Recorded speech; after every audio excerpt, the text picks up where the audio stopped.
Mother চোদে কি কয় শুনক না। ৰাহুল গান্ধীক এটা কথা মই কৈ থৈ দিওঁ যে ময়ো অসমতে জন্ম কৰা এটা অসমীয়া। দুধদানি খাই মই জন্ম হোৱা নাই, মাৰ গাখীৰ খাই জন্ম হৈছো। গতিকে ৰাহুল গান্ধীক বুঢ়াঙুলি, ৰাহুল গান্ধীক বুঢ়াঙুলি। হিমন্ত বিশ্ব শর্মা তই মোর সেম টু মাদার চোদ বুঝছ নাই। তই রাহুল গান্ধীক বুড়া আঙ্গুলি দেখাইছ, মই তোক সেম দেখাইছো।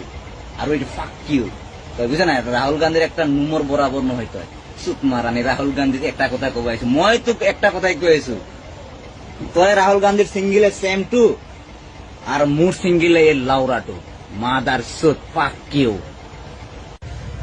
কারণ তোর দুধদানি খাই ডাঙর হওয়া নাই না, তোর মার গাখীর খাইয়ে ডাঙর হয়েছ।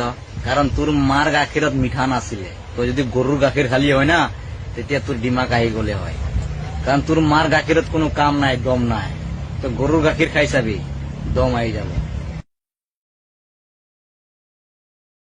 বিশ্ব শর্মাক, হিমন্ত বিশ্ব শর্মাক যেদিনে মই দুটা গালত দুটা চৰ দিব পাৰিম, মই সেদিনাই শান্তি হম।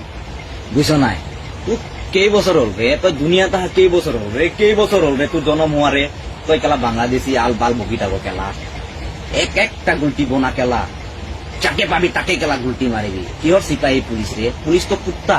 হিমন্ত মামা নাই কে বিশ্ব শর্মা মাদার চোদ, তারে কুত্তা হয় না। কারণ তার কথা চলিব লাগে, কারণ পুলিশের গলতি নাই। গলতি তো এই হিমন্ত বিশ্ব শর্মার হয়, পুলিশক গালি দি লাভ নাই।